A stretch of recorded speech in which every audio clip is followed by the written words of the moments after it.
Hey everybody, Jeff Marples here. Friday.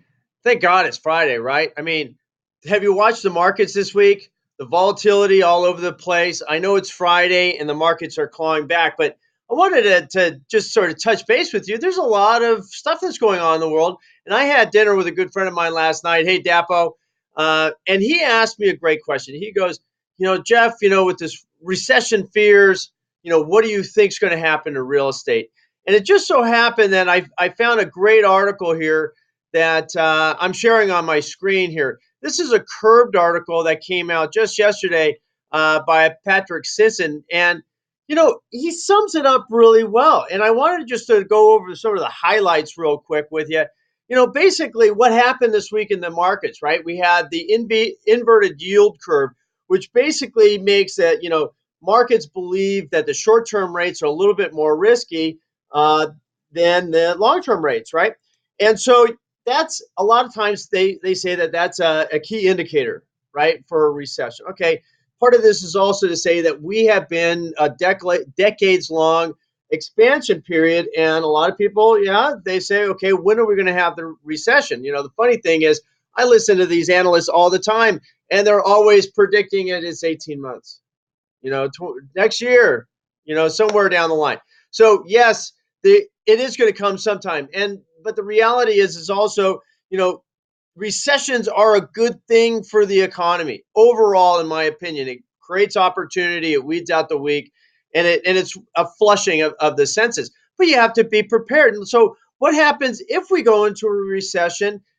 What happens to our real estate values, right? And so this article I thought was just it sums it up really very, very well. You also talk about, he points out to the fact that, out of the five recessions, prices have actually come down. So, I think that there's a lot, and he mentions there's a lot of fear, because look, we haven't had a recession in 10 years. A lot of people forget the last recession was really based on housing, right? Loose housing standards, 100% financing deals, not a lot of equity in the properties. Well, what happened? That really caused the Great Recession, right? We all know that. And I think we're still shell shocked from it.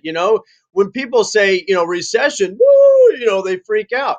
The reality, though, is, as he says, bar 2008, there was only one other period in a recession where housing prices actually came down, and they came down like barely anything, and that was 1990.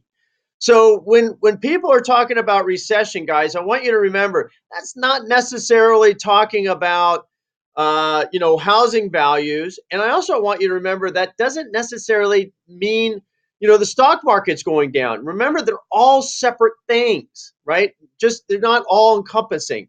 One affects the other, yes, but how do they, and all of that.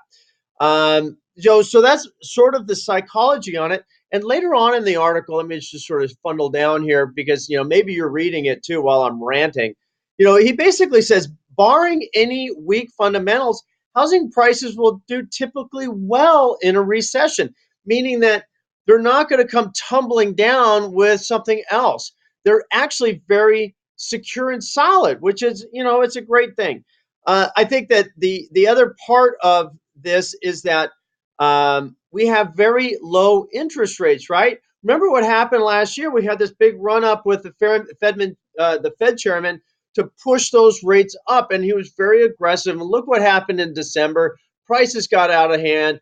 What has happened since? Well, the Fed has really sort of acted very, I would say, in a case by case scenario. They don't have that long term projection anymore. They're sort of bobbing and weaving with the economy, and they want to do whatever they can to continue this expansion. So, he concludes with this. He says, right now the recession would need to make a significant dent in either housing supply or demand.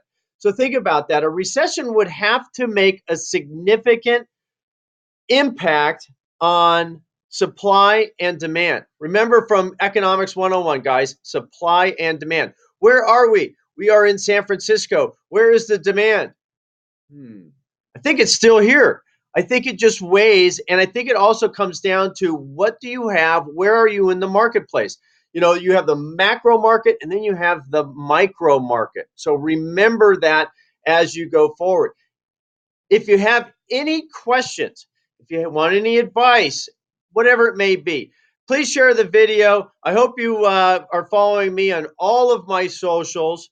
I'll try to list them all, but there are too many of them. Thank you for watching. Have a good day. Don't sweat it. All right. Take care, guys.